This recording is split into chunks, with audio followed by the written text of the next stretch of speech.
us at 299-5156. Now, what are you waiting for?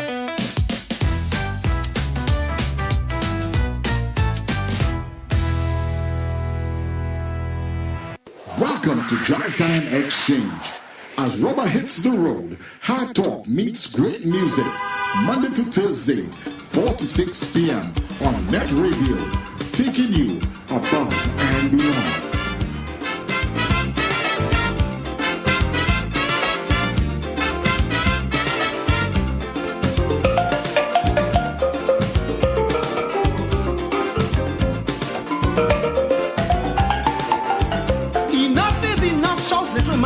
As he pull out the ancient tenor pan, the carnival's off, that is a fact. So I'm going in tongue and bring it back.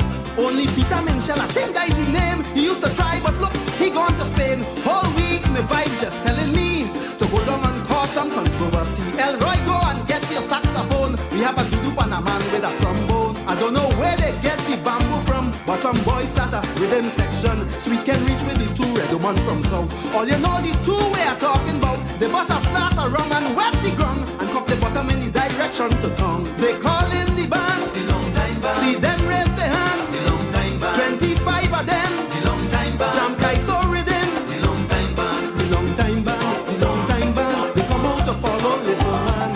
The long time band, the long time band. Something mystic moving through the land. Long time, long time. Well, they say it is a long, long time. The long time band. Long time. Long time. Long time. And of course, everybody, we want to say a very special good afternoon to you as we welcome you to New Era TT Radio, the heart and soul of the Caribbean. And of course, this is where we take you above and beyond. Welcome to the DriveTime Exchange. And of course, we take you home in fine style. Of course, joining us to make sure we head in the right direction is none other than journalist extraordinaire, Tony Fraser. Tony, good afternoon to you. Afternoon to you, Charlie. How are things?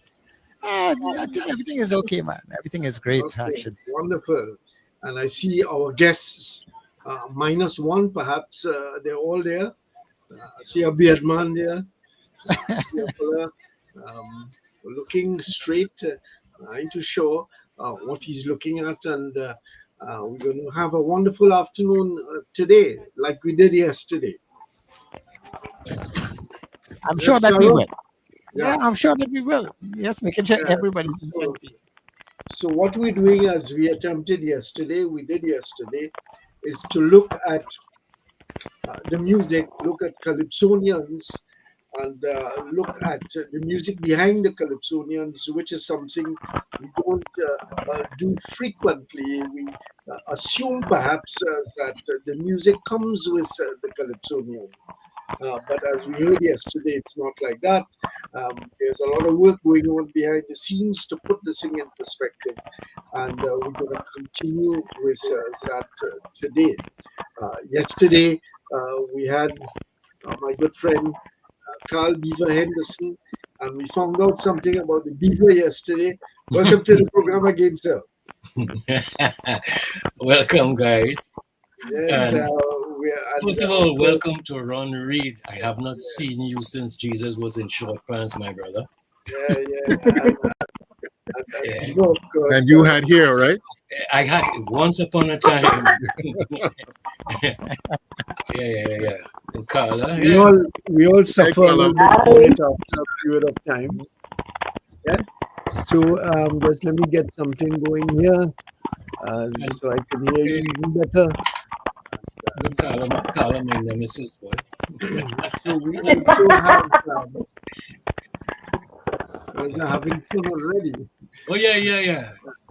We have Theron, who has been very involved in putting the program together, getting you fellas to come to the studio, a virtual studio, right. And that's great. We have I haven't seen Karla. Is she here, Chalo? Not here yet? I'm here. No, she's here. All She's here. Yeah. Well, we need to see your face, man. Put on your camera and let's see what's happening with you. Camera on. Yeah, we have her on screen on my side, so everybody's on screen here. It's only Charlie who wouldn't grace us with his presence. Yeah. As the man behind the fence. But actually, we're waiting on Pelham. Pelham seems to be having some Pelham. issues getting in. Okay. Chalu, if you could check that out in the meantime that we start. So, folks, as I indicated, and I'm going to ask Beaver to give us a different kind of introduction from what I'm saying, is that I'm talking about the music behind the Calypsonians and how it is arrived at, the production process, the agreement process, and all of those things that go into, and of course, rehearsals and practice and all of that. Beaver, what else that is of significance that our viewers and listeners need to know about the actual production of the music that we hear after all of the blood, sweat, and tears that happen in the studio? All right, first of all, I mean, if you noticed in the introduction, three of us, four of us here, as musicians, you know, just the kind of crazy love we have here. That is the kind of energy that goes in the creation to start with of a production. Because, all right, so from my point as a producer, in other words, if I was to hire these three people in front of me here, the energy that they bring to the room in production is most important. So in other words, leave your negativity at the door, leave your ego at the door, right? So that is the kind of energy you eventually end up in a production. So it starts there with attitude. But Beaver, before you go on, I hear a lot of ego and attitude in the music. Why should they leave it at the door? I don't understand that. No, it's well, you see that individual. Oh God, heaven help us, Pelham. There is Pelham. Pelham, welcome to the program. Thank you. All right. You see a different energy here now. It's just joining the room, right? Yeah. Go ahead. At the end of the day, I mean, the ego. Each creative person has the ego that is part of their persona. But when you belong to a group or you come into a group process, there's almost combinations or compromise of ego to get to an achieved goal, right? And that is what takes place in a recording session. So we can label it a kind of positive ego then. Ego that will contribute to the music. Yeah, it's a collective, put this way, one of a better way to describe it is a collective ego then, you know. Okay, wonderful.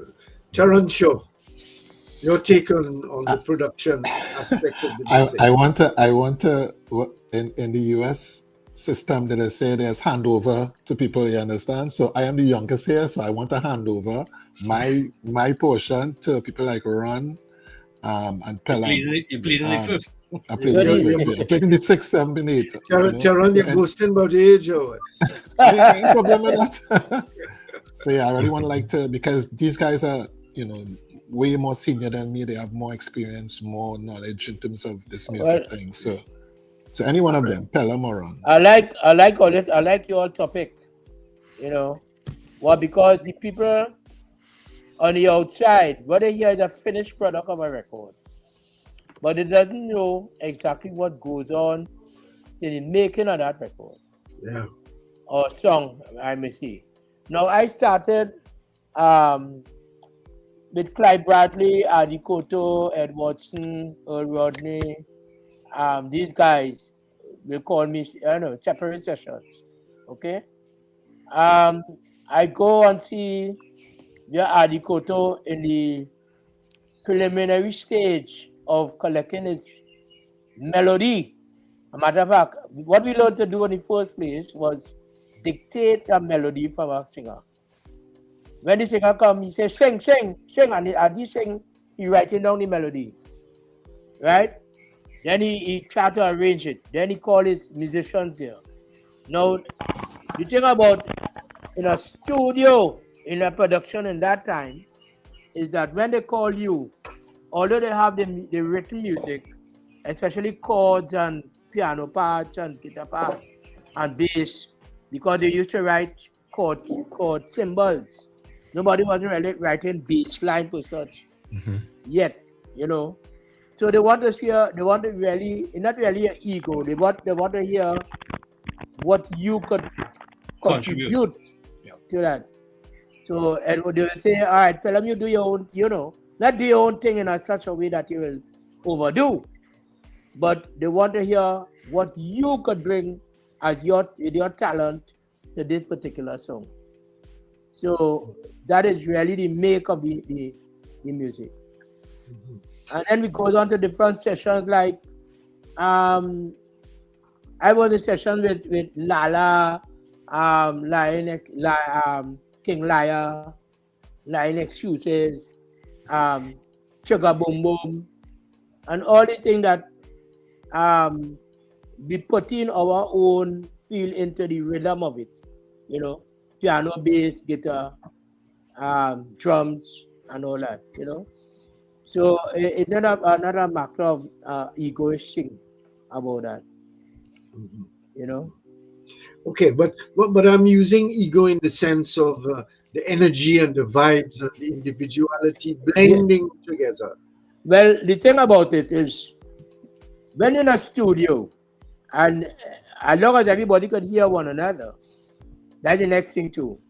They give you headphones, right? They plug in your headphones and all kind of, you know, and you could hear the guitar, what you're doing, you could hear the bass, what you're doing, you hear the drums, what you're doing, and once that starts, there's an energy that comes out of each musician in their own self, and you could feel them, you could feel one another, you know, and it used to happen so much that sometimes the Calypsonian don't sing, the singer don't sing, and the vibe still there's going, so the tape running with the vibe going, and they say keep that, you know. So it's our energy. All right. Let's go to the lady, and maybe she will allow us to see her face now. Karla Gonzales, tell us something about your own role and responsibility in all of this. Karla, your microphone is muted. Karla, your microphone is muted. That's from Charles. Right. Okay, hi. Behind you now. Are you all hearing me clearly? Because I was being told that you're getting a lot of noise from my side. Yeah, a lot of static. Yeah, there's some static. So let's leave that for you and Charlo to fix, and then we will come back to you at that point in time. Beaver, you want to interject anything here? Yeah, actually, we're discussing here. I'm just getting some serious flashbacks. I'm watching a run. I'm trying to remember the last session we had at Sim. Oh, that is quite a while ago. And I was just, listening to Pelham and recalling the sessions. I mean, I've been away from Trinidad for now since 1985. So it would be 40, if you could believe it, 40 years. And I think the last Calypso recording might have been sometime before I left in 85, which was Terra's Sugar for Pan. That was what I remember.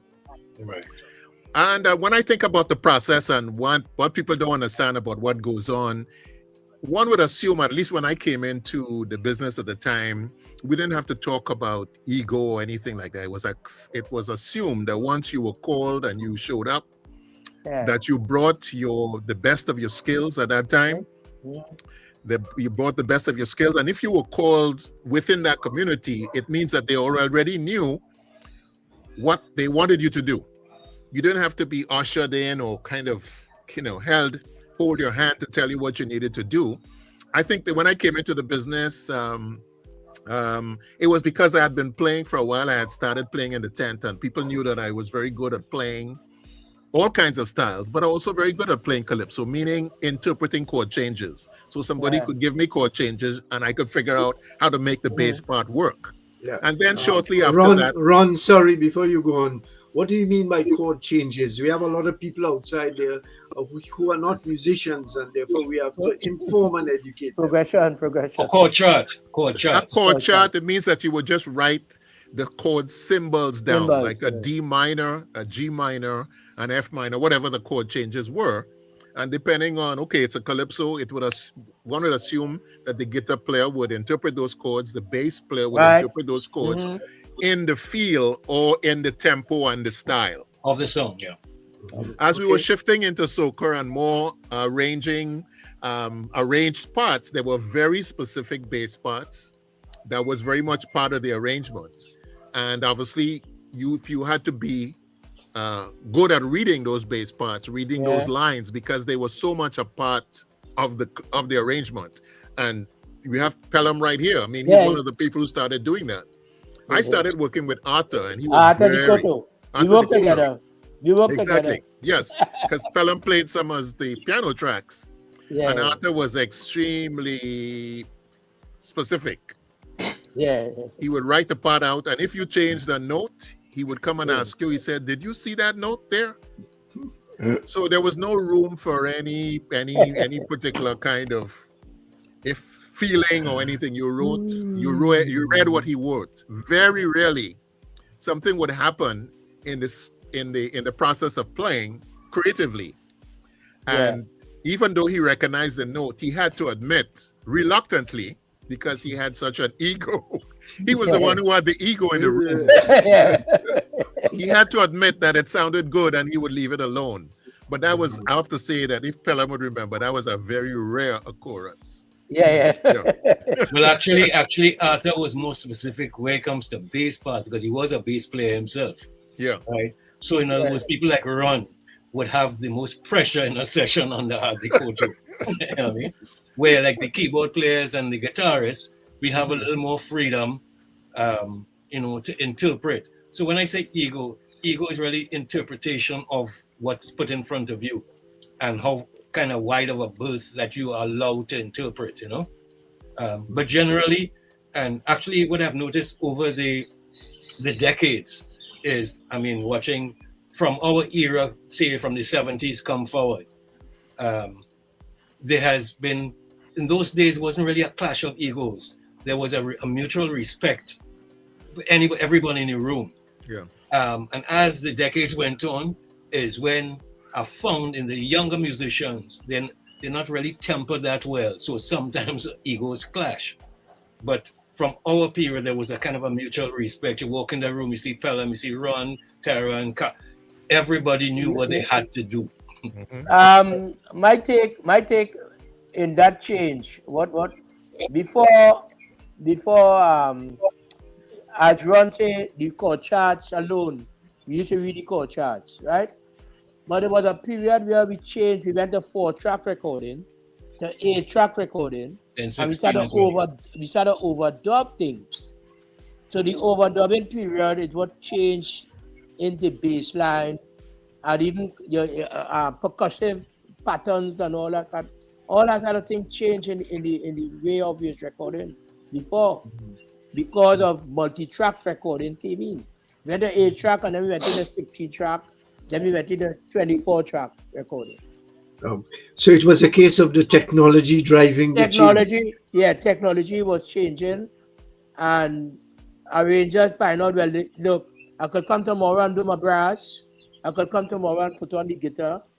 I could put on the synthesizer. I used to have to go and put on synthesizer a different day and all these other things, Explain that, Pelham, and anyone else about what you're saying there. I get a sense that individuals put down their parts and then something I don't know what happens to bring them together.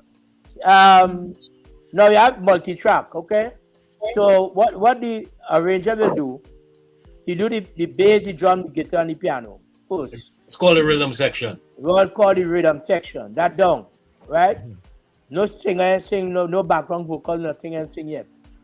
The next day you go back, you put on the brass, they want synthesizer parts or lines or anything like that. I'll go back and do that. And then we go home, Then the background vocals come on next day and sing. Sometimes we don't even know who playing background vocals. You don't know who play bass or synthesizer. You know, lead guitar. You have on a lead guitar part. You Tony Voiser or somebody will go in and do that the next day on one project. You know. So they're coming together. Excuse before that, we used to cut 10 songs for Kitchener and them in one evening. Special start 1 o'clock, and by 4 o'clock, 10 songs put on already. Everybody recording. The whole band recording one time. All right. And why? Sorry. Before you go in, Beaver, why the change? No, the change was because of, I say, multi-tracking. Multi-track. Okay. All right. What I'm about to explain to you. All right. So, go ahead. For those who are out of the technology, understand, like if you're listening in those days, listen to a cassette player. A cassette player is stereo. It has left and right. Those are 2 tracks. Correct? Yeah. Then the technology went where you had 4 tracks, a machine with 4 tracks available. So instead of just left and right, you had 1, 2, 3, and 4. Then it went to 8 tracks. So in other words, you can add one thing at a time to each track. And then the engineer will bring everything back to stereo to 2 tracks. So that was generally in rough the process. But what that did was, instead of the whole band recording to stereo 2 tracks, you recorded up to 24 separate parts and then bring it back to 2 tracks. Because what was happening before, I remember my piano, the guitar, and maybe one of the percussion units on the same track. Or the same track, you know. Before, when you was recording the whole band at one time. When I came into it was just 4-track recording in truth. And I presume I have to make the presumption that the addition of several more tracks contributed positively to the quality of the music. Yes, it make it wider. You could hear different things. You could hear more things.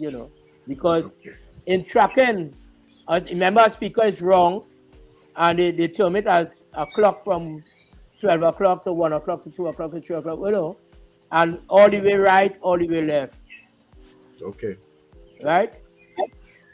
Beaver, I want you to introduce the lady now. I presume that we've got it going good, Chalo? I sure hope so. Okay, so let Beaver go ahead with the introduction. Yeah, well, I don't know, Ron, you ever met Karla? Because Karla came, I think, about a half a generation after you. Well, Karla and I would have to laugh at this. That's such a question. Yes. Right? Because I met Karla at age 14. Oh. Yes. Somewhere around 1981, when we did a play. When we did a play together called A Nancy Story. Okay, well, Ron, all I can say is bless your heart. Bless your heart, Ron. Yes. Yeah. I met her in her innocence in 1981. Were you innocent at that time also? Say again? Were you innocent at that time also? If I was innocent at that point. Were you innocent? Were you innocent as well? Yes, I was. Right. Yes, I was. Go answer. I was. Go ahead. Go ahead. Hello, excuse me. Ron Reid's father was the priest at St. Agnes Church. Oh, tell them. And you see how I turned out. Right. Margaret, that was our parish priest. Right. Anyway, I want to make, before we move on, I just wanted to add a point here. What we were talking about, the shift with multi-tracking and so on.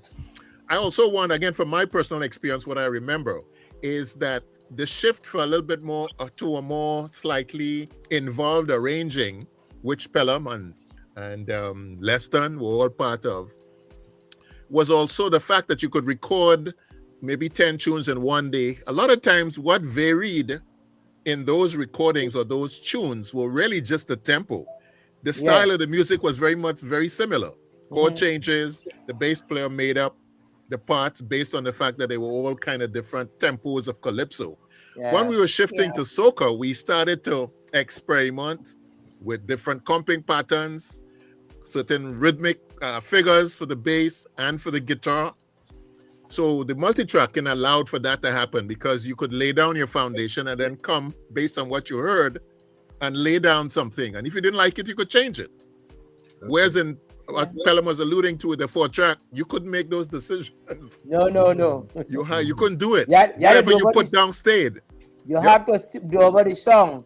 Like exactly. I recording a song with Adi Koto for Kitchener, Carnival in 73. I made a mistake in the last verse. And apart from getting cussed, we had to do it over from the top. Everybody. Pelham, you mean people used to cuss something in the studio? Oh, you mean Adi Koto? Adi Koto was the professor of that one. Is that a guy playing for Colton Gwen with cuss, but he was Arthur Cuss, man. Viva, go ahead. Do the Tony, introductions. remember I warned you about Pelham, right? Yeah, I wanted to hear it.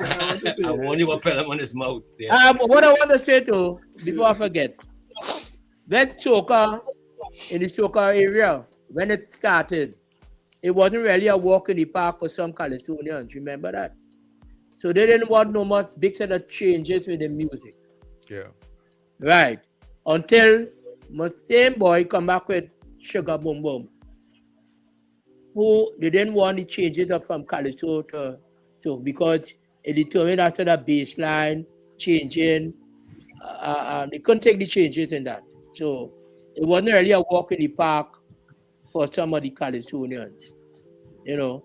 No, well, I could say, Pelham, coming back to Sugar Boom Boom though, Sugar Boom Boom was kind of a very interesting story because if I'm not mistaken, it was, I think, the 10th song on the album, correct? Yeah. At that point in time, Kitchener was still saying, I'm a Calypsonian, I'm not going to do soca. Right. But it happened that Ed Watson and Pelham were already in that space and they had to complete the album. So he submitted himself to allowing it. So he just, as far as you're concerned, it was just a filler for the album, which became the hit. And eventually, with all the back and forth and not doing soca and I'm a Calypsonian, right? He left Cage and came by me and Semp to do his first official soca album, right? And that was interesting because it was a kind of a back and forth. And I kind of almost finished the album to go to mix when Charlie walked in the studio and took over the album eventually.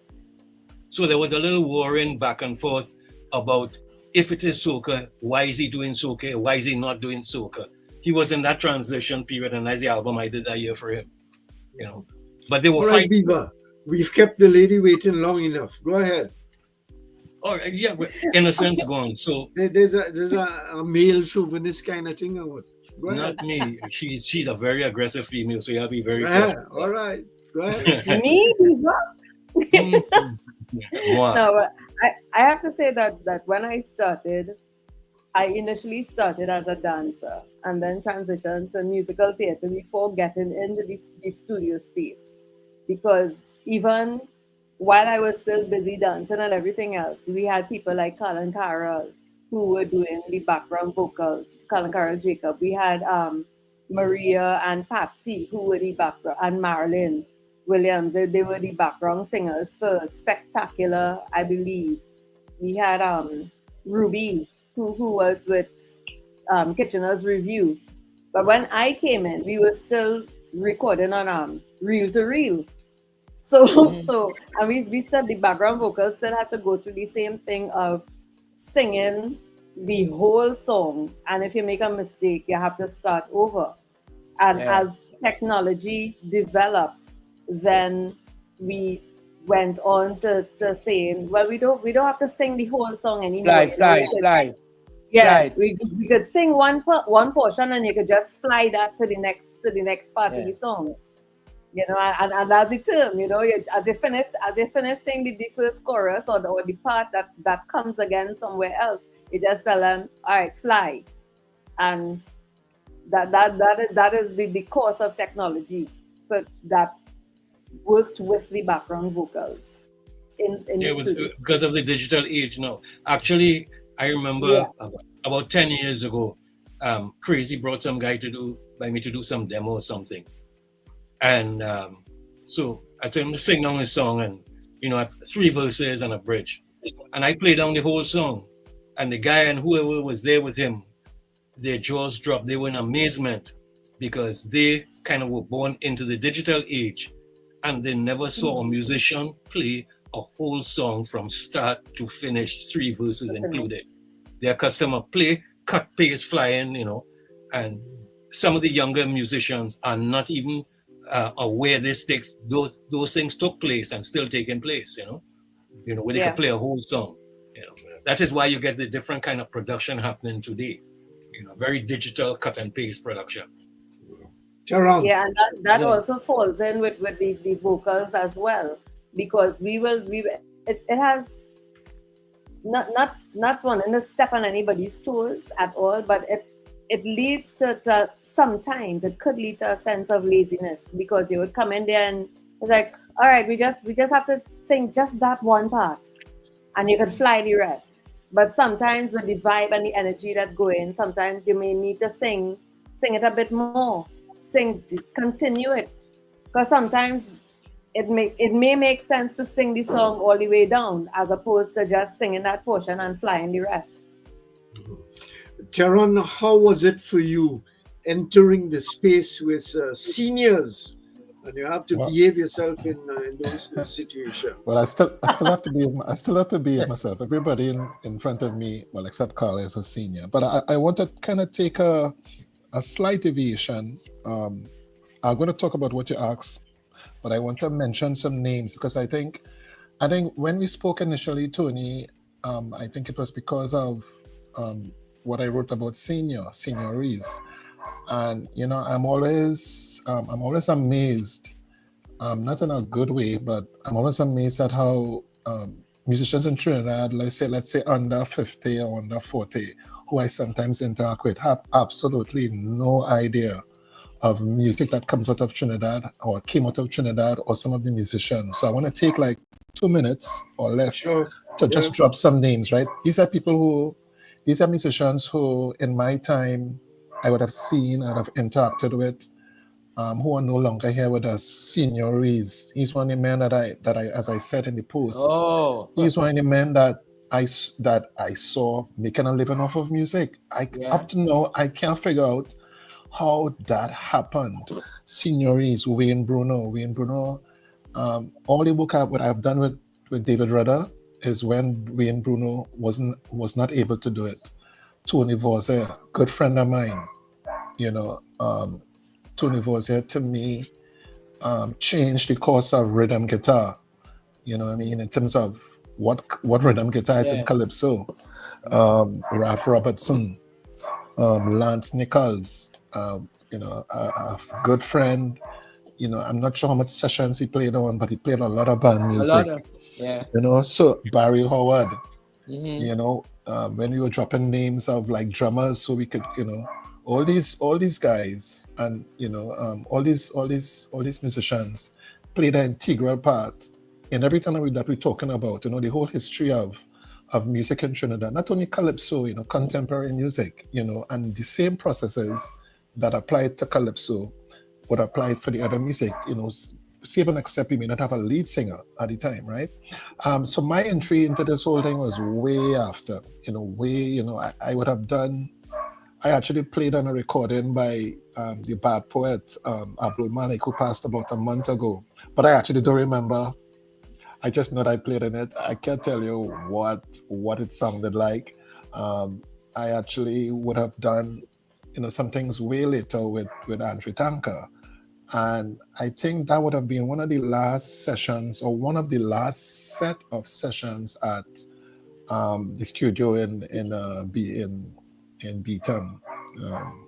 I think Cage, right? Coral Cage, But what, just from being around, I would be looking on at that time, and I would look on and be in the studio. And those are some of the last days of somebody playing next to you, You know, Yeah. because I remember I did that session with Andre with Tony Mason, and I think Bushy was there too. Almost sure, yeah, Bushy was there. They did some there, and then they did some at the studio up in Maraval. Amara Studio. Amara Studio, yeah, Amara yeah. Studio. So you know, I'm way after, you know, the 4-track days and 8-track days, you know. But the thing about it is, you know, I'm kind of in the middle, because I could go back now and see where that energy that you spoke about at the beginning is so important. You know, it's so important in creating the vibe, because you're sitting next to someone, you're playing music, you're like, it's like a lime, but a lime with structure, a lime with a purpose, you know, and you know, there's You're an not in objective. isolation. Yeah, right. And it's objective, you know, you're creating something. And Then you sometimes, go ahead. and sometimes you don't know, you know, you don't know what the end product would be, except that, as you all said yesterday, halfway through the tune, everybody looking at each other and smiling. You know, nobody had to nobody had to say, you know, anything, and it was just a smile, because you know within yourself, hey, yeah, this happening, you know. Or you will also know, nah, this isn't working. Let's try something else, you know. And I guess for me, that's my entry point, you know. That I was blessed, I should say, that I played with Andre and recorded with him. You know, as I say, I don't have much Calypso recording experience. Playing live is another situation, but recording wise, you know, I am not. Okay. And I must call a name in terms of guitar, and that's Tony. I was very apprehensive on coming on, but I'll have to call these names. Kenny Phillips is one of the other guitar players who's still around, who kind of straddled some of the later Calypso and was critically influential in the soca, and you know, creating that soca energy and soca guitar. And unfortunately, there's not much guitar in soca music now. Yeah. You know, or you know, I could say much instruments in soca music. It's all down to a beat, a bass drum, Calypso and sample time. Sample time, you know. But I as I say, I'm thankful that I could have had that experience, you know, and I also was quite observant, you know. I used to just look at people play. I mean, before I started to play semi-professional, I used to look at people and just kind of be gawking. Yeah, you know, I would like to do that at some point in time. You know, as you say that, some time ago I interviewed Relator. He told me that the first time that he saw the great guitarist, he said he focused only on the guitarist, and he tried everything to follow the great the man who recorded with Kitchener for years. That's right. Fitzroy Coleman. Yeah, Fitzroy. He say he fixed his gaze on Fitzroy Coleman, and Coleman would see him and come and encourage him what to play and so on. But listen, plenty talk going on. Charlo, let's hear some music, man. Make your choice, whichever one you might make one happy and the rest of them sad. Pelham again.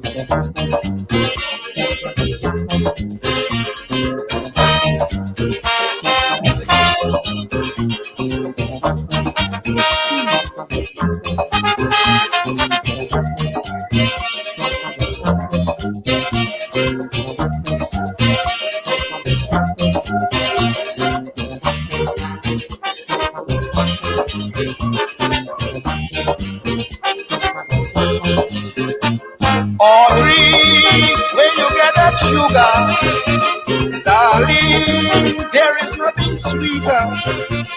You make me scream, you make me ball, you make me feel like 10 foot tall.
Watch me, the way you whine. I love to see your fat behind.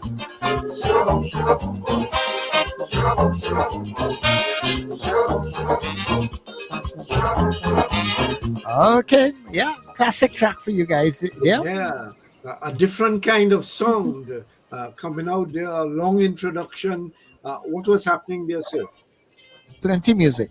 The engineer that mixed that song is a guy named Eddie Youngblood in New York City. Mhm. So he liked the trombone sound. So even notice the trombone is louder than the first trumpet in that song. Yeah. Mhm. I think that this song has this calypso has the longest. I think Yeah, it's the longest longest. bank No, it's the chorus. longest introduction. Yeah, I a think very long, that's a very it's the long longest introduction. Yeah. Yeah. Also, I want to say, this is a testimony. This is how I see it, right? This is a testimony of, good music, right? I'm not a Yeah. party goer per se, but if you drop this in a party today, Yeah. mash up. If you drop this with any other music that is playing today, because it's such a, it's such an iconic song, and I kind of think back to, I wonder if the musicians or the Kitchener knew then, that it would be around this long. You know what I mean? If you drop that song now in a No, party, it remember just it was mash up. remember it was a filler on the album. Right. But, when you all were talking about energy and ego or whatever, right? No, you see what I play on the keyboard? Nobody told me to play that. I follow the chords and I find, well, I was in a groove. Right? I just play what I feel to play there. You know what I mean? And they like it. And now I'll give you another story about the overdub now. The overdub, it was a holiday in Trinidad. I think it was Eid holiday. And Kitchener came and me home. They have one more track open on the song. Right? And they want something on the synthesizer to make the track up. One more track. And they had a synthesizer called the Arc Omni. Yeah, Could have split. You throw me back in memory there, boy. Yep. The first synthesizer we started to play. Yes. It had a split tone in so it's treble, and you could get an egg bass tone on the left side, yeah. On the bass clef, right? And I started playing. When I done, I got to the bass and all that was on one track, That was not two track, one track. Yeah, that was the magic of creating magic actually with your limited resources. Actually, I want to come back on something that Terry said about musicians making a living at that time. And there was a reason for that, is because there was demand for recorded product. Remember, there was no computers, so everything had to be played by a musician, a human being. So it was not that difficult to make some sort of living in those days. So I'm all right. I'm going to flip my hat from session musician to producer, because I remember, the wide berth of musicians I had access to. There are a couple names, Terry, you might have missed or did not know. Two guitarists I definitely miss in the market: Junior Warwood and George Victory. Yeah, I forgot to mention those names. Sorry about that. Yeah, no. You can't remember all. I can't remember. Because Junior and Tony were like him and they Dan, were, yeah. Well, like a talk and answer, they would complement each other. Yeah. Then, like with bass players, as a producer, Reid was available, Angus Noons, Barney Bonaparte, Eldon Oliver. I can't remember who else was there. Eamon Hector. Eamon Hector, right. Then background vocals at that era, well, Karla, you were too young, so we'll give you a blind for this time. At that time, like Kitchener's first album, soca album, the one I did, who I had as background vocals was Carol, David Rudder, Tambu, Oliver Chapman from Wildfire. It was Wildfire before too. Yeah, and Patsy and Gwenny. So I had a powerhouse of background vocals. So there was a wealth of talent available. And as producers, you basically had to choose, who was suitable for the session and sometimes who's available. Because these musicians were so sometimes overworked because men were running from SEM to KH from late night shift to 9 How o'clock about in the morning. Shark Studios Shark, came on board, right? So musicians were just running from studio to studio, right? But then, Ron left. Then actually the scene changed in the early 80s. And the reason it changed too was that is when the big band era just totally exploded. Where I left studio, basically, formed Fireflight and went in a different direction. Pelham was still halfway in and out. And that is where the space was almost given to Leston. And he created magic in that space after that. Anybody remember Max Arrow? Yeah. Right. Actually, I just met some of his family about 2 weeks ago who live in Florida. And they couldn't even remember him at that point in time. That was he was on Anna Street. Yeah, Anna and Warren Street. And Warren Street, yeah, where Charlie Nichols was the engineer. Right. He was a pilot. He was a pilot, yeah. Yeah, pilot. Well, actually, that is the studio that who was it? The trumpeter was. Boom Boom up there, and not the Boom Boom. Rama. Well, there was a story with that studio. That is studio that Sparrow Chase was Sanchez the trumpeter. Oh yeah, with a conga all through Woodbrook. Because Sanchez accused Sparrow singing a flat note. No, yeah, and the tune going over all the time. Yeah. I would like to interject and this is besides on being Sparrow's behalf. On Sparrow's behalf, you interjecting? Oh no! I just want to say no at all. The names, you see, from my perspective, again, when I interact with younger musicians, even names of songs, even the names of tunes, there's like a big divide. Somebody say Rainorama. I know Rainorama as the song, but I also know Rainorama as the physical location. I wonder if I ask somebody in the 30s who I may play with, do you know Rainorama? They may not know it. And I think that this is one of the reasons why I try to to have these kind of discussions, because there is a great divide in at least in Trinidad, in knowing the music, not only the names of the musicians, or the names of the songs. I'm thankful that my ears is always to the ground and I know this music. I can add, it's not only music; it's a whole range of things. Okay. Something about the sociology of the society, but that's another story. Cool. I want, but I want you fellas and the lady have been talking about a whole lot of musicians, and they're streaming out of the woodwork almost. How come a society like this has produced so many musicians and quality musicians over a long period of time? What is responsible for that?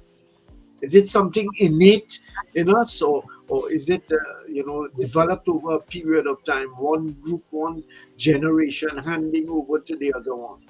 Well, some of the horn players, remember, they came from the police band, and they was on the Prospect, and they learned a lot. Like Reid was in the police band when I know Reid. And then I know him with Sparrow Troubadours. I know Ron Berridge. We used to go on here, bands play, just to get a taste of what the musicians do. Who will know Vaso? Who will know Oxley playing trombone? Who will know, Buko. Roy Cape? Buko, yeah. And we try to learn as young people. When I wanted to play, I know I wanted to be a musician long time, right? You know who used to influence me? Felix Roach on the piano. Sunday Serenade. I used to go down and sit down in the front seat. Wow. Felix Roach, Ralph Davies, Clyde Bradley, play. Not Sunday Serenade. That was 60, 63, 62, 60, 64, all of the early 60s. Right? The young people not really interested. They you know what the young people want? Let me tell you what the young people want. They know the latest in the technology. And they know all the plugins. If you're talking about a session, they know what plugins they want to put. You know, they know. A guy came up to Everlins a time in our show. I and Everlins backstage. He's an engineer. He said, Mr. Inch, it's the first time I see a trumpet live. Yeah, no, it happened. Yeah. Actually, I was called. That boy. No, I was called to assist in a song check once. I won't call the name of the band. It'll give away too much. That just to help with the song check, to help with the sound of the horns. And when I went to the engineer, I asked the engineer, "What do you listen to?" In those days, he said, "Dub." What do you listen to in your car? Dub music. He listened to dub music, Jamaican music, basically everywhere we went. I said, "Do you know what the actual instrument sounds like?" He said, "Well, look at on his system." I had to basically pull down the faders, let him go on stage and listen to the instrument right next to the player, because some of them have never actually heard the instrument played live.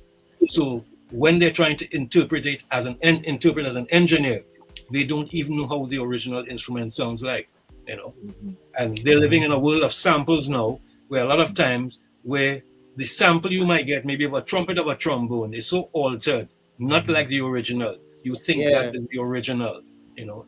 It's like AI. You know, you go on the internet now and you don't know if something is real or something is not real anymore. So they're caught up in that world.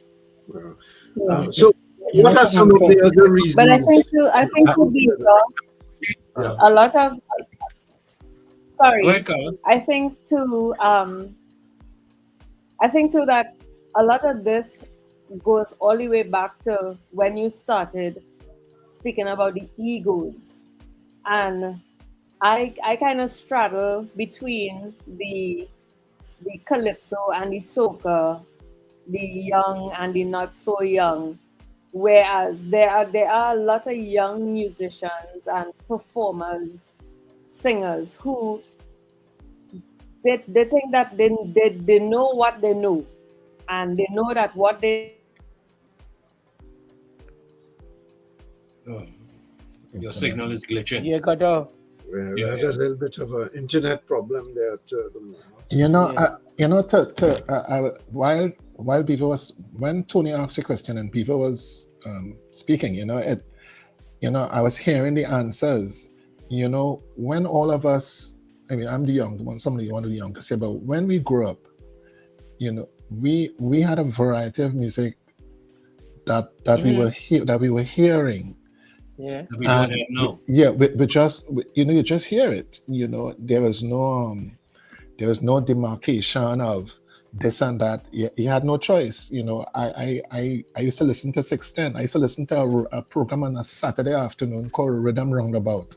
And I used to be amazed.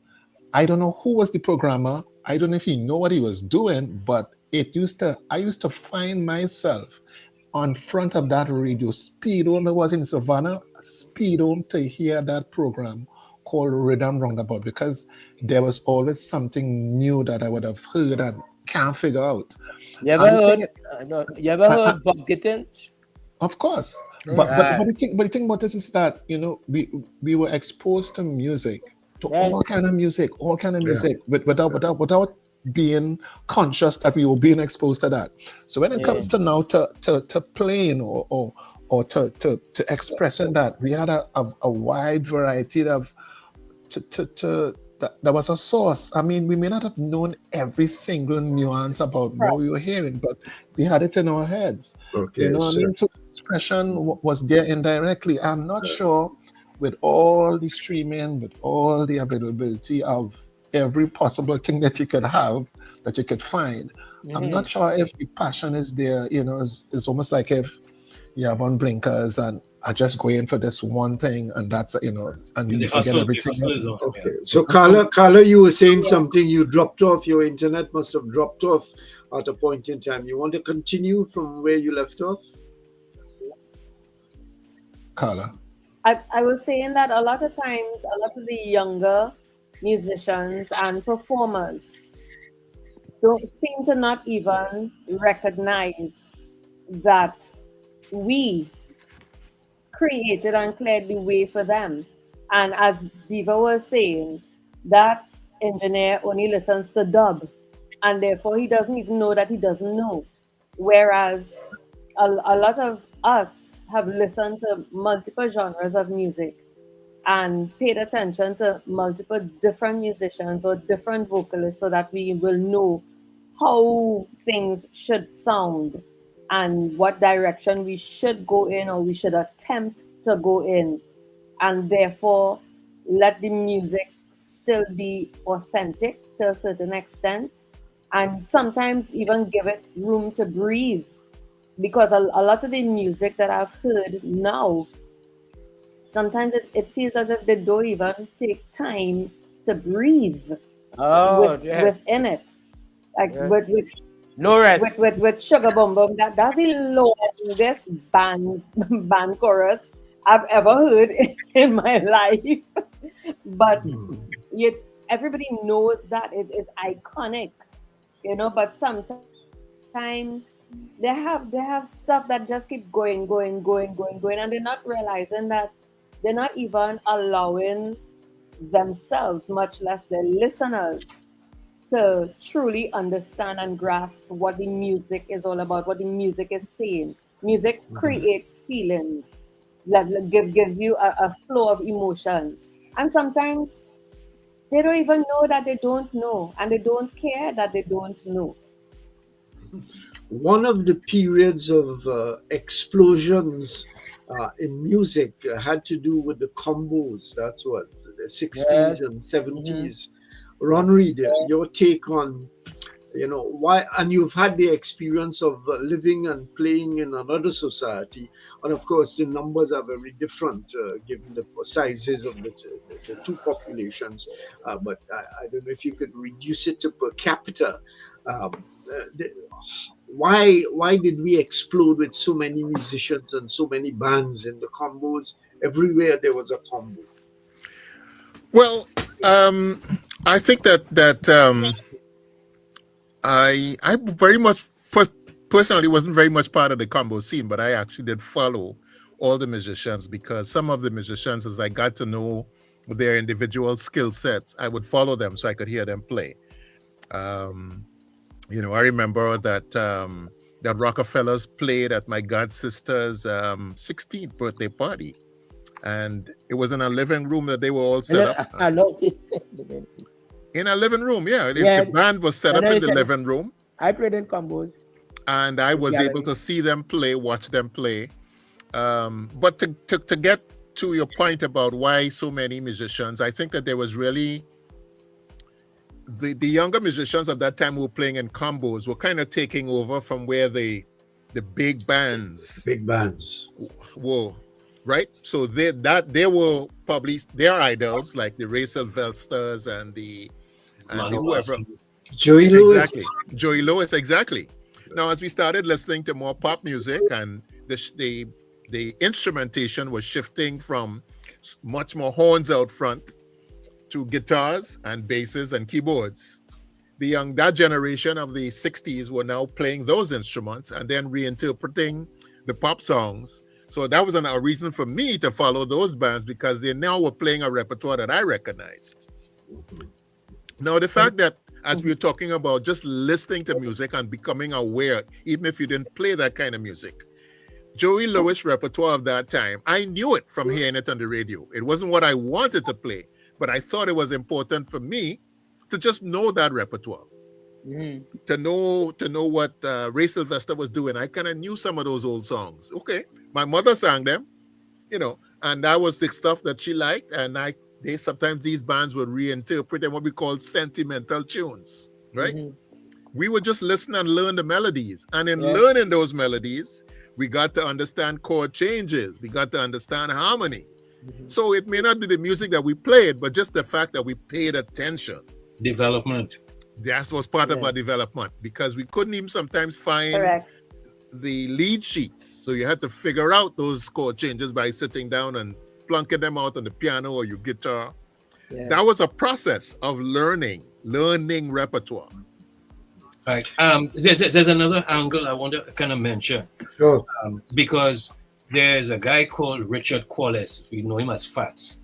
Was in the police band. He's actually been writing a book for the last couple of years. He and Trombone John. A piece of history that I never knew, because he's worked with me over the years, that he started around age of 13, 14. He was too young to join the police band. So he was in a crew of young musicians. And he's explaining where, like, the fireflies and the chandeliers and how we became. What happened is when they were teenagers, remember the Americans were still down on the base at Chagaramas. And there was the officers' mess. And they used to have, like every Saturday, I think that's where Holly Bitodia started the Voice of America broadcast and stuff. But every Saturday, there was, at the officers' mess, the Army band or the Navy band, big band jazz. And a lot of the young musicians, well, not a lot, a few of the young musicians went down there and brought a lot of those big band jazz arrangements into Calypso music, you know. And that was also part of the influence that brought kind of the half of a generation before me, because I had a slightly different experience. So that big band song was kind of also heralded into our music performances. I think the station was called WVDI. WVDI. So there was a whole musical movement happening on the base down there, which we partook of, kind of situation. Very interesting, that element of it. Chalo, we want to go to some music. We're talking plenty, and that's very important. But we need to get a little music inside there also. Go ahead.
All right, so that's the music of Andrew Thanker. For some reason, I don't know. I only have like part of the song downloaded. Okay.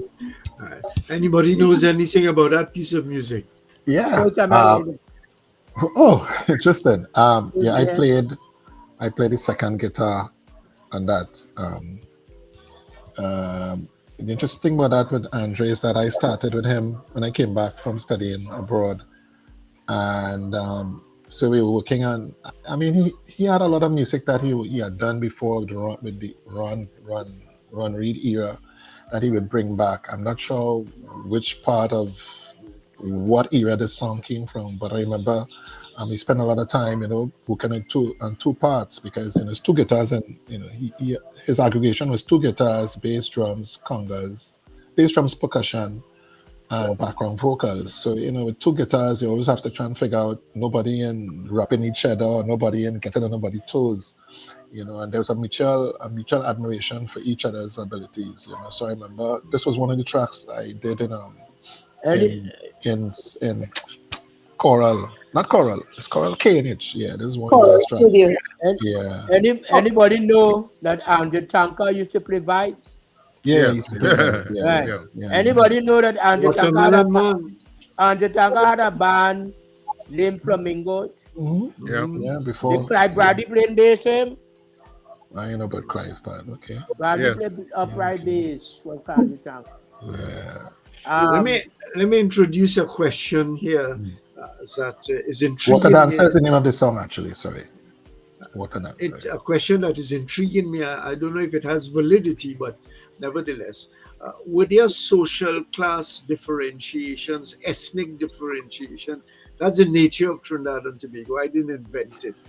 The sociology of the country. I remember the band Silver Strings and Silver Stars were different from the band with down Nelson Street. What's his name? Can't remember his name. Played a guitar. They were the uptown combos and the downtown combos. Yeah. No two ways. Were there social differentiations? Yeah. Remember, there was a group called not Sand Pebbles, that's Barbajan. There was the Flintstones, Silver Strings. There were certain uptown bands. They were different. Casanovas were a band. Yeah, but Casanovas crossed boundaries a little bit. Yeah. Yeah, they kind of broke down. Now, where I used to find a lot of those things, which I used to attend, as a young teenager, was Pop Gear and Combo Mania, where everybody met.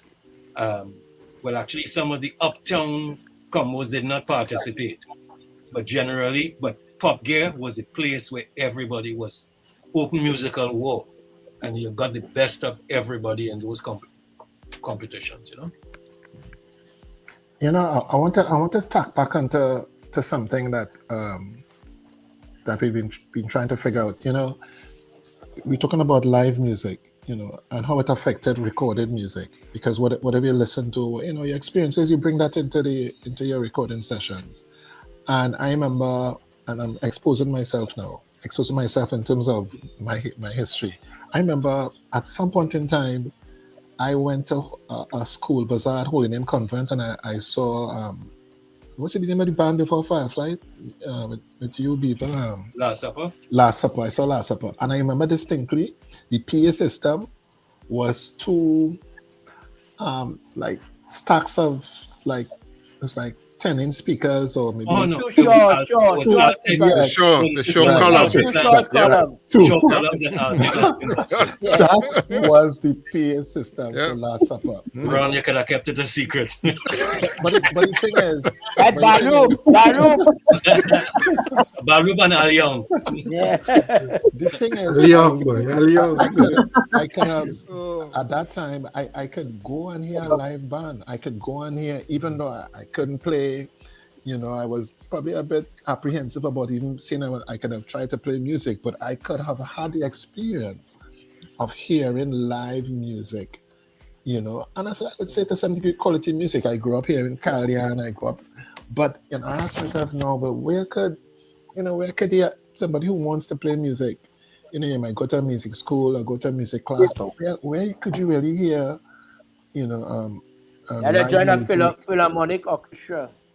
No, in Trinidad, I'm talking about. I'm just saying, where do you get that experience, And Ron and I have had this discussion about sometimes, having music students too, and say, well, to go and try and hear live music. They say, okay, I did YouTube. It's like, no, YouTube is one thing, but to go and hear the music, to go and feel.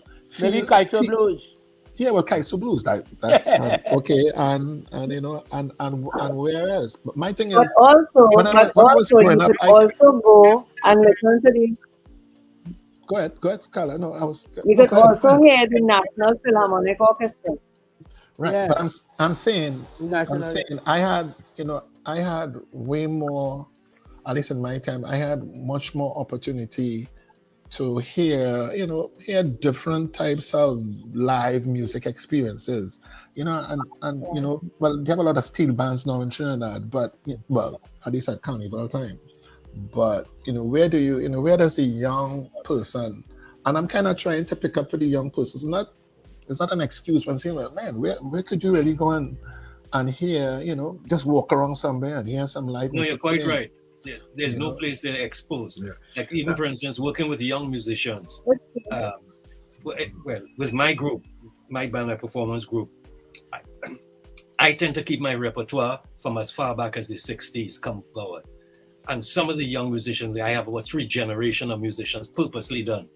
And some of the younger ones, they are freaked out because some of these songs, they just remember their mother or their father used to play it in the house.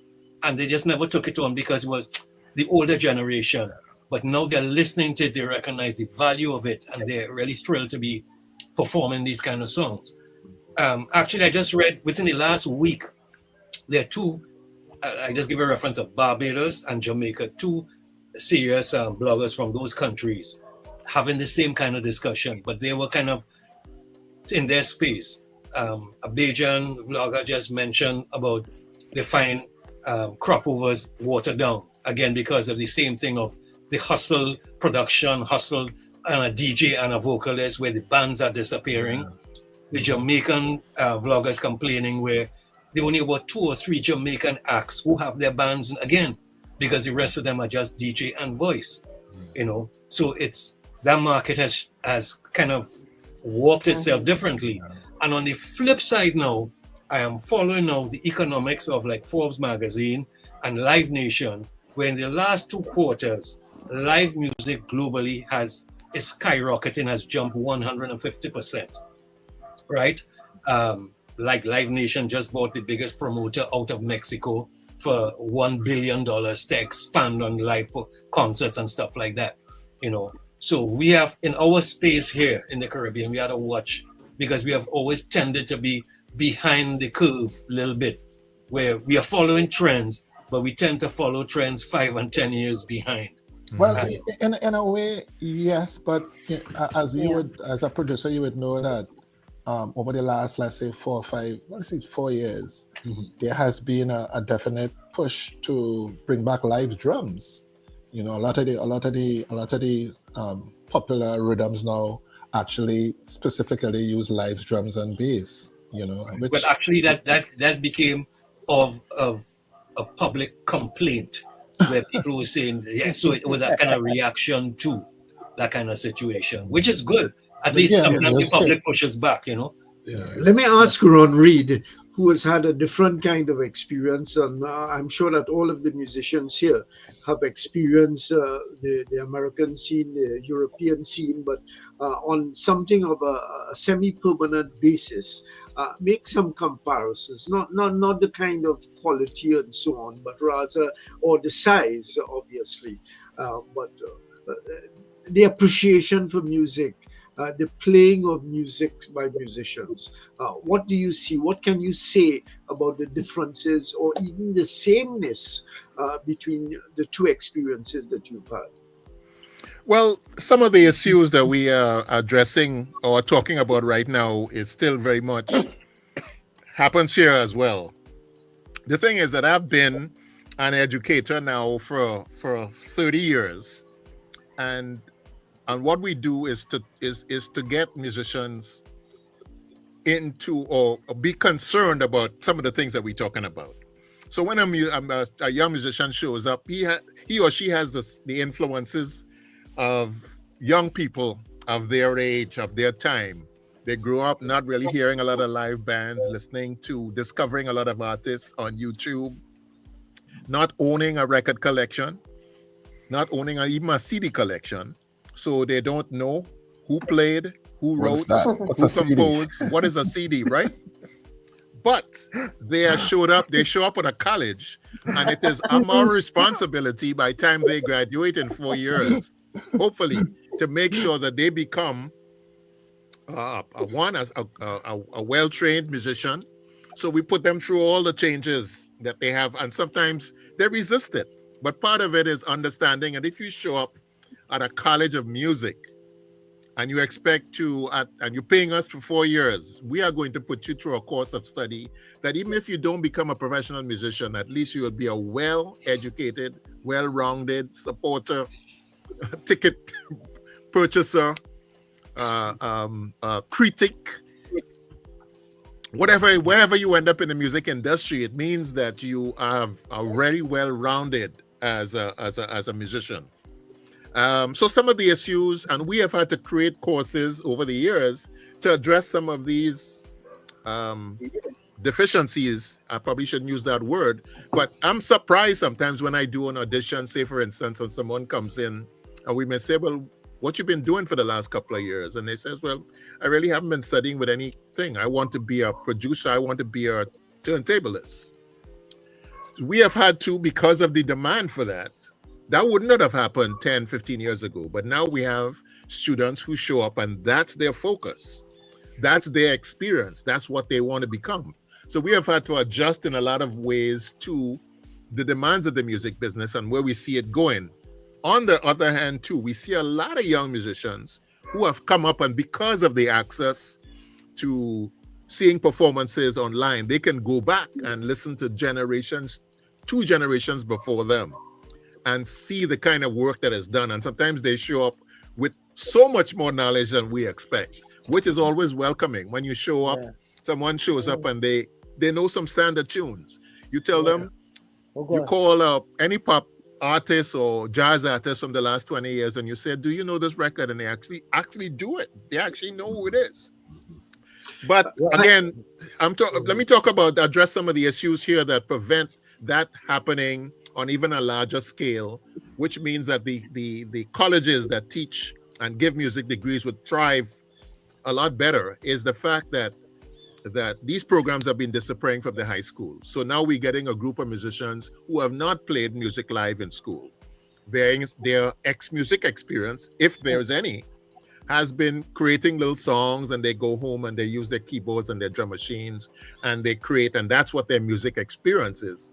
So when they show up, the first 2 years of their college education, rather than taking them to a whole another level, is focus on just bringing them to the point where they have this experience of playing with other people, learning to tune their instruments, playing an ensemble, playing an arrangement, playing something that is not sequence parts where you repeat the same thing.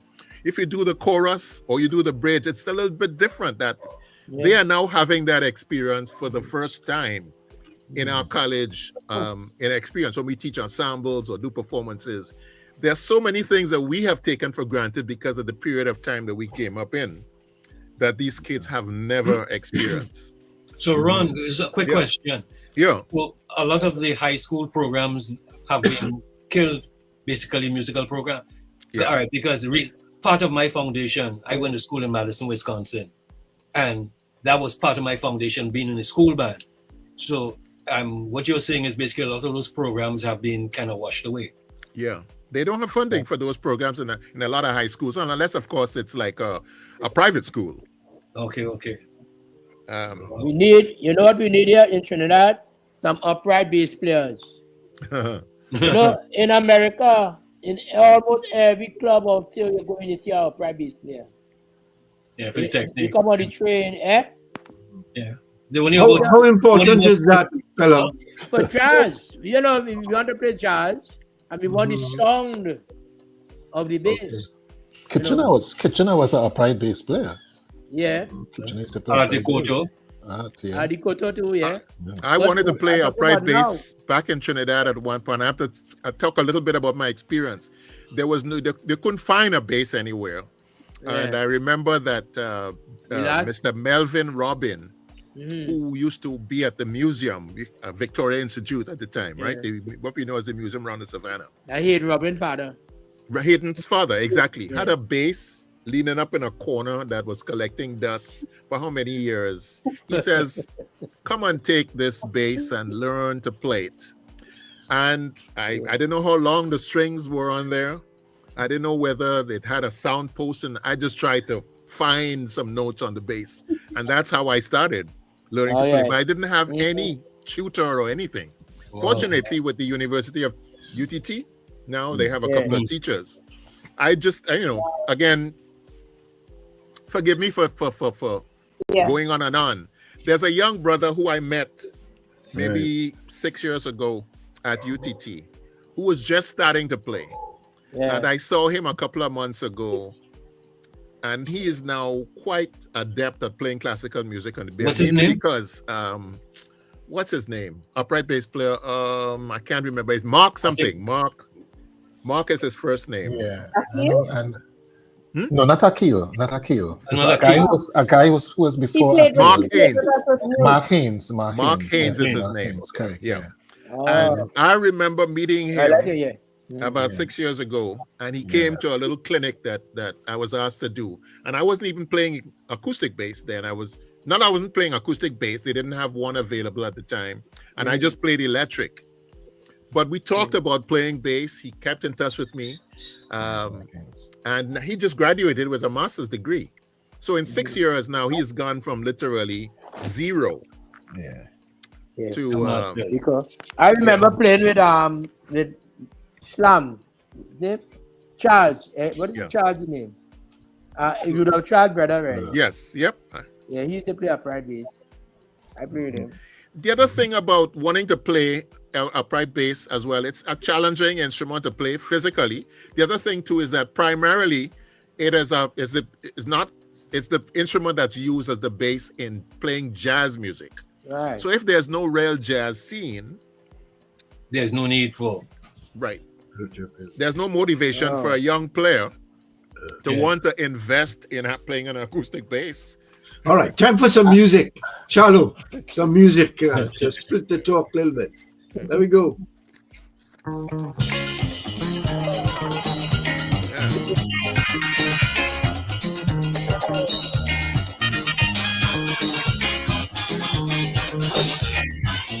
Let go. Go slow. Give it up.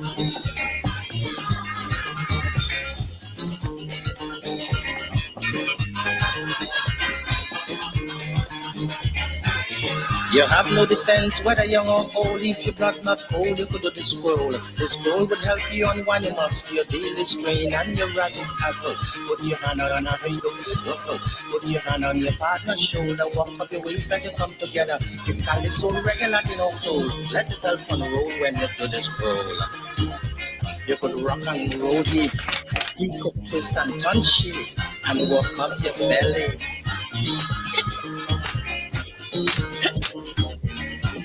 Shake yourself. Feel yourself. Let go. Give me.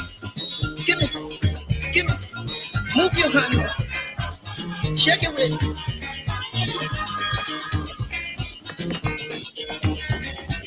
Well, if you feel you don't want to hold your partner, he dancing cool and you come to pleasure. Simply back way and do your own thing. Comfort yourself with whatever pleasing. You could rip it up, you could shake it up, you could rock it up, you could bump it up. It's whatever groove satisfy your soul. Roll on a roll, anything is scroll.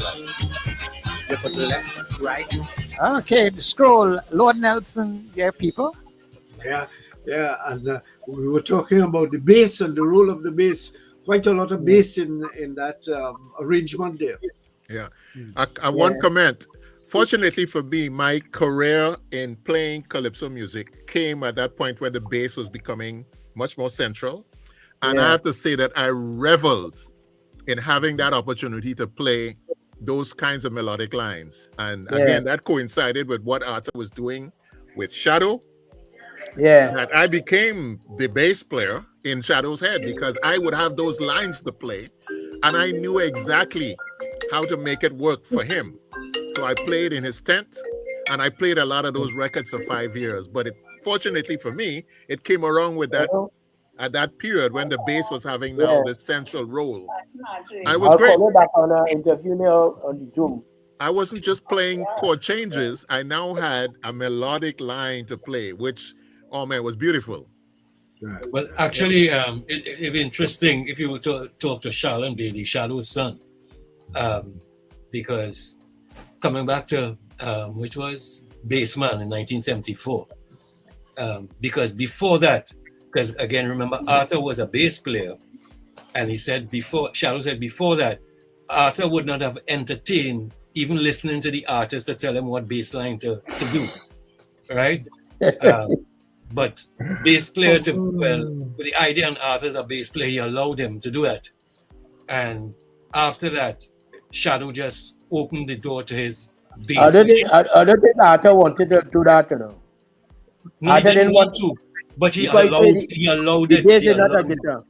Yeah. Was that? He said the bass was not a guitar. You want the bass to play what a guitar does play? Yeah, but he allowed it for Shadow, and after that the doors just opened. And it caused an argument because I played on that record. That was one take in the studio, you know. That bassman from hell. And was that it caused a recorded in whole Simp? argument. Eh? Was that recorded in Simp? Yeah, in Simp. Yeah. That you recorded at Horror Steak and Roll the Step. Yeah. Let me ask a group of musicians a like question that I asked of Professor Bridget Brereton, an historian, a few months ago when I interviewed her. And the question was, what's the value of history? What's the value of music? Well, the way how music is right now in our society, I don't even know if it because the thing about it, the personnel on the media, right?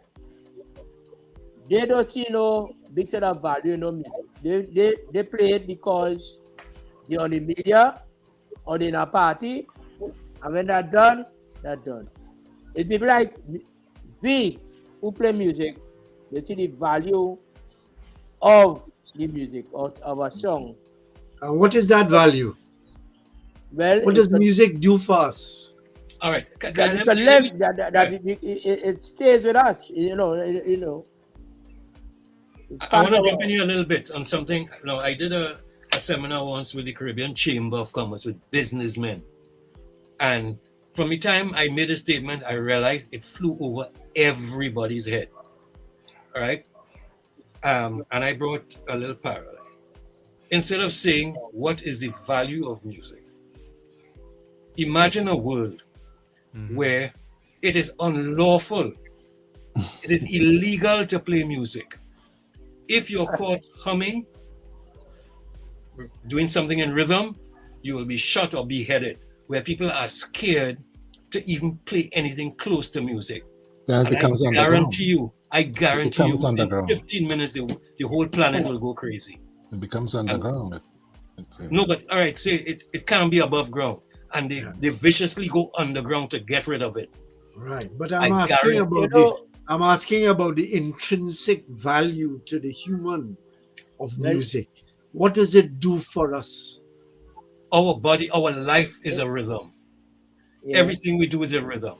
All right, so I'll give you examples. So for instance, sometimes if I'm producing a track, especially now with technology, it used to be with a metronome long time, right?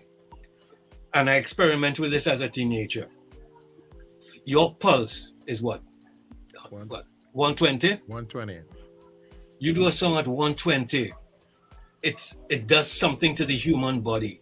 You change it up, you move it up to 130, 140, there's something else to the human body. You bring it down.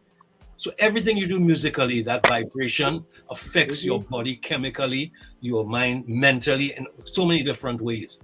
And people just look at it as a throwaway thing that is a hobby. And, that's why the whole thing about, remember a long time, if you marry a pan man, is a waste in society. Well, if you marry a musician, it's the same thing, right? But not understanding the value of the musical vibration is what people don't I understand. want to add something. Remember, music is 3 elements, and before music is silence. So if you don't come from what is silence, you can know, because if you say quiet and nothing can happen, you can hear music, You can hear music in the silence, in the tinkling of the night. Then you coming back to Beethoven and these guys. In nature, yeah. In nature.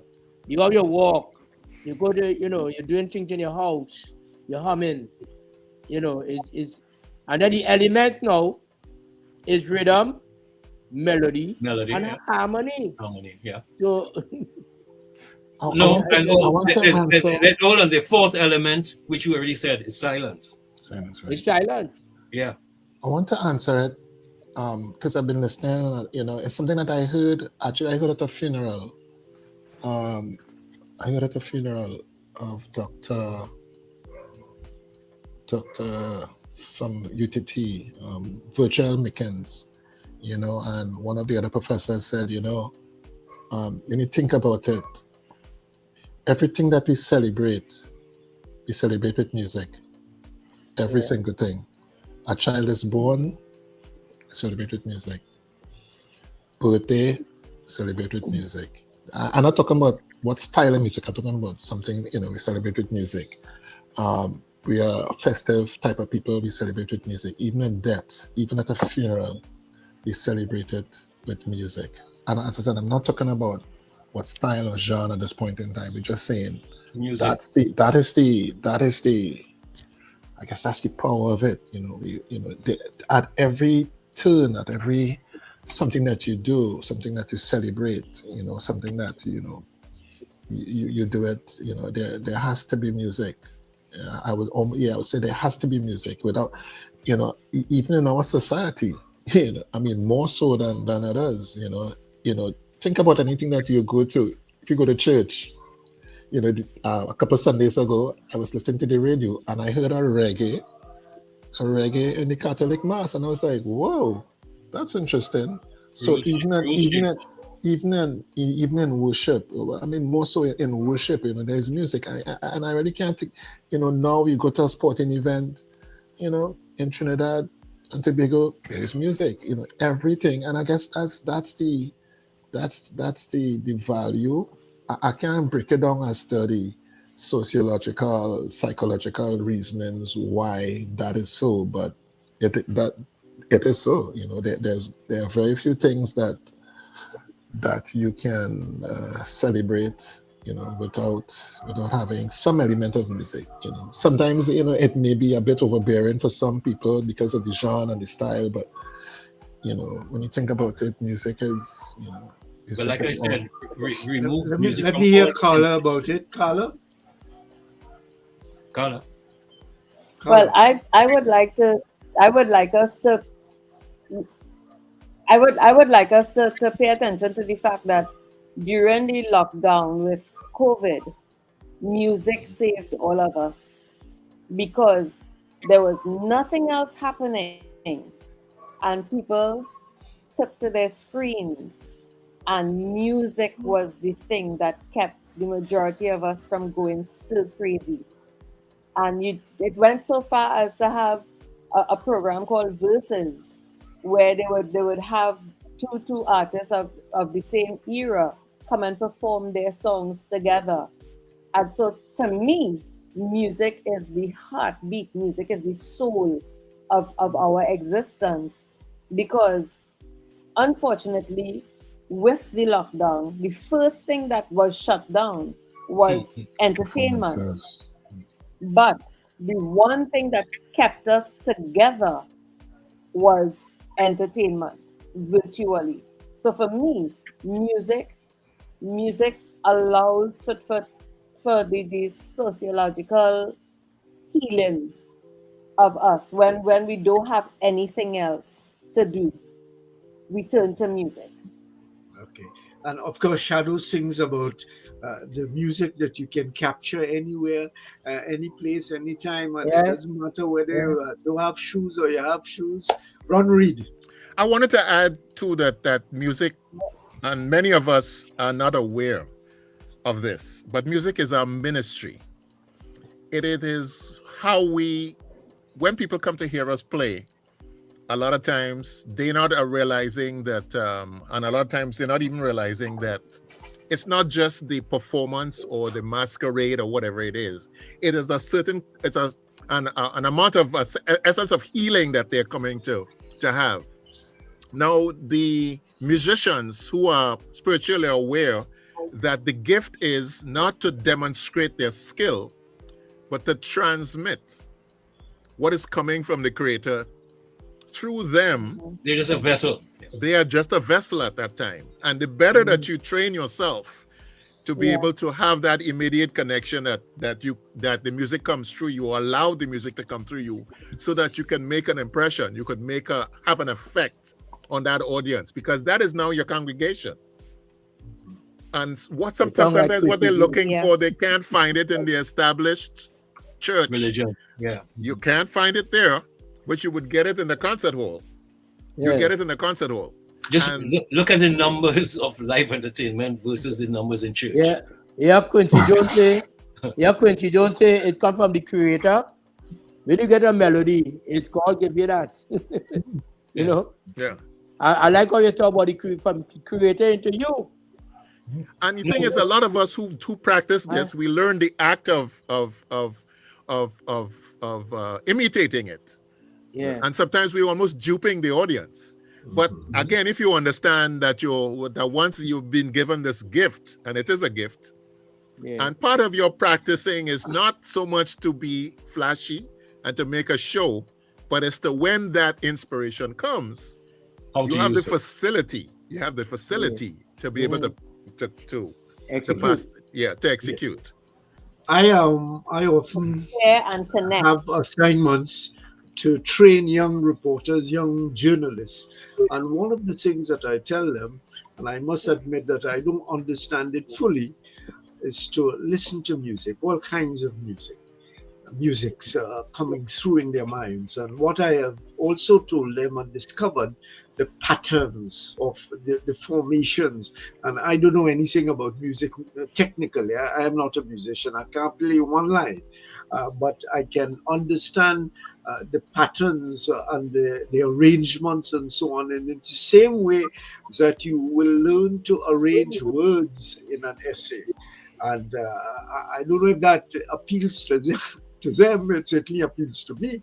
I'm not too sure that I can articulate it to them because I'm not a musician. But surely those kinds of patterns and highs and lows and so on, it's the same kind of thing that you do in writing, and I suppose with a whole lot of other things. Yeah. You know, that's an interesting comment, because there is a compositional technique that involves that surrounds taking passages, words, and you break up the words into musical, like from A to G, and you take a passage and you transcribe the passage into particular notes, and it's something that is very technical, but it's something that it's a creative style, you know, and then you manipulate it to suit. You know, it's interesting that you could look at it from you listening to music and the musician also trying to create music from a written passage. I want to stir up a bit of a. I don't want to. Sorry, just before you're going to another area, I often use in those sessions. I often use King Solomon's Santa. Everybody knows that as a composition. To tell them about the society that we live in, from Obia, from the power of woman, etc. I love that Calypso, and I love how Santa puts it across. Not Santa, King Solomon. Puts the thing across. I see social applications in it also. The man from St. James and Santa from Mova, which was country at that point in time. But she tie him up completely. And the kinds of stories that are told out of that piece of composition, I find to be fantastic. You know, the calypso for me, looking back on the and the old calypso, the end. It's so ingenious, where it made you think, at least people don't think that much now, but it made you think, you're hearing one thing and you say, but wait now, what is that you really talking about, boy? You have to ask yourself. But then again, the calypsonians from the, back in the day were they were readers. They weren't just people, fly by night. I was telling someone a couple of years ago at UE that people would take a year to write a calypso. They would take it, they would shuffle it around. They would, Brother Val told me, they would calypsonians would share the calypsos. I have this topic, boy. What do you think? They will actually, they may not reveal all their verses, but they would have a conversation with each other about how I can make this calypso better, and they would ask another one, and another person would suggest something, and interesting. That might be in our next era, but when we came up with Adikoto, that wasn't allowed. You should not to let nobody come in the studio. And you just take a tape and put it in the back in the trunk of the car and drive around with it. Nobody must hear it. I want to throw out a question, and it's I can't have Karla. Karla is one of the few background vocalists who have had the experience, of working with Kassav. I mean, and I just wanted to share some of those, things that Shimi would have learned. You know what I mean? And I remember. So just quickly, I remember seeing Karla perform with Kassav at Carifest, and I was like, "Way boy, I know that person, boy. I know that person up there singing." I mean, to me that's a big thing. Internationally acclaimed, performing group out of the Caribbean, playing Caribbean music. So just share a couple. Go ahead, Karla. Go ahead. The introduction to Kassav was very organic in that I was one of the in-house vocalists for Caribbean Sound Basin, and Kassav came to record a soundtrack for a movie that they were working on. And Jacob DeVario, God rest his soul, he liked how we sounded, and he later on formed us into a girl group called Shades of Black and had us go on tour with them. The funny thing about it is, going on tour with Kassav taught me the discipline of knowing your work, being prepared for your work, knowing your work, and getting into a rehearsal. And that was the first time I actually went into a rehearsal that ran like a day job. It was 8 hours. You went in the morning, you had a mid-morning break, you went back to work, you had a lunch break, you went back to work, you had an evening break, and so it developed a sense of discipline. But with that discipline, it allowed you to pay attention to all the music that was involved, because that was the first time I was on a stage with so many musicians all at once. Kassav had a 6-piece horn section. and okay. I think the three of us ended up making it like 19 people on stage playing music. There was no sampling, but everybody knew what music was supposed to be in what section, in what portion, and then obviously the choreography went along with it as well. So that taught me those 7 years with Kassav, recording and performing with them, taught me a specific level of discipline that allowed me to come back home and recognize that, okay, this is not what people do in the real world, and then try to introduce some of it so that we could be a better people musically. Right. And obviously, okay. Not everybody willing to have that. Okay, so folks, the time has gone really, but I want to give each one of you 30 seconds, starting with Theron, 30 seconds to make your last statement on the program. More live music, more disciplined, more, being more aware of the history of the music that have been laid out for us. Ron Reid. In short, I would say that whenever you recognize the potential in some young, because I know it's not going to be a crowd of people.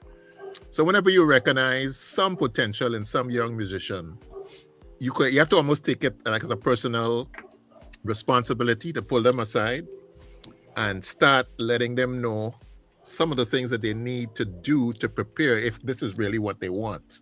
Because what they see as on American Idol and all the YouTube, and everybody has an Instagram page and this and that, that's not the real thing. It's more like what Karla is talking about. When somebody actually calls you, there's a certain level of preparation that you need to have. You can't Google that. You can't fake it. You just have to do it. So whenever you see someone, no AI. Once you recognize the people who come into your circle or come around you or ask you questions, and you recognize that little sliver of interest and talent, is to pull them in and start teaching them step by step how they need to prepare. Pelham. Yes, I agree with what Ron said. No AI is yes I. Right.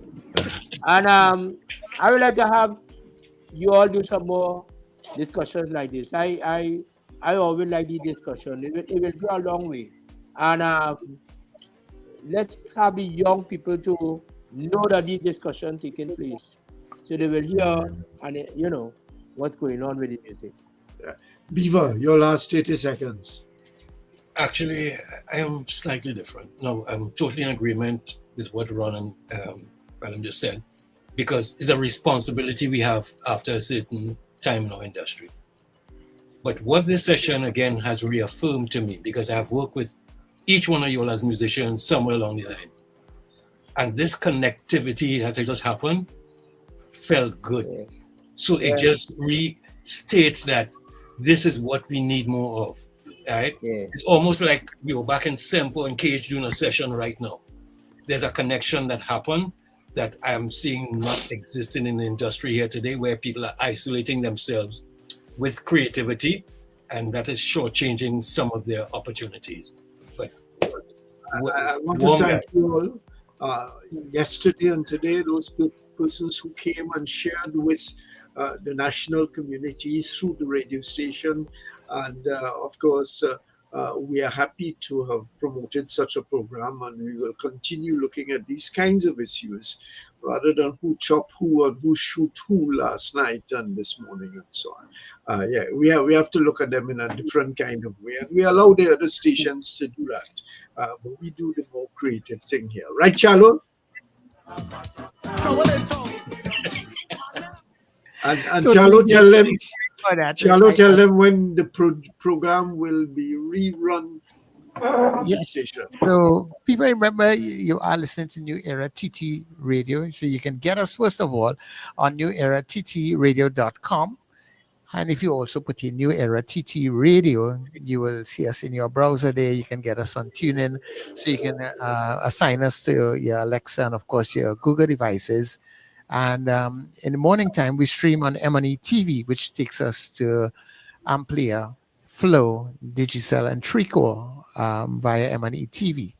Right? And the rerun of this program comes at around 8:20, 8:25 tomorrow morning on newerattradio.com. But you can also go up to our YouTube channel, where this program and others will be available to you all day, every day from here on in. Can I ask one question? All those links you have, can you all send them maybe in one email or something that we can share that, if you don't mind? Yeah, no problem. I can do that. Thank you. All right. Charlo? Okay, no problem. Thank you very much. Give us a little piece of music to go out. Yeah, man. Pelham, this one is for you. Charlo, it's still nice to see your face, my brother. I'll arrange that to you. Don't worry.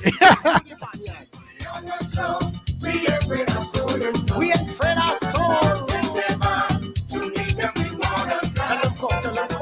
Africans, and we are making fun.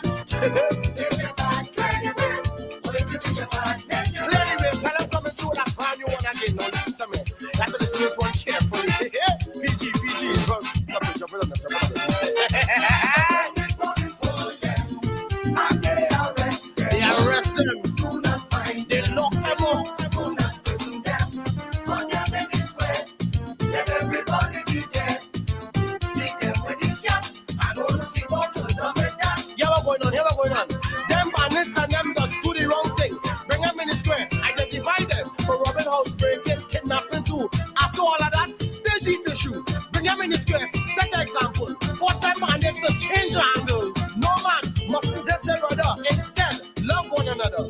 But they rob it, thief it, break your neighbor house. Run from the police, highlight commerce. Your life ain't worth nothing. You want to take a chance? Bring it in the square. Drop your pants. Cat! Rit! Cat! Be there. Everybody be there. Everybody be there.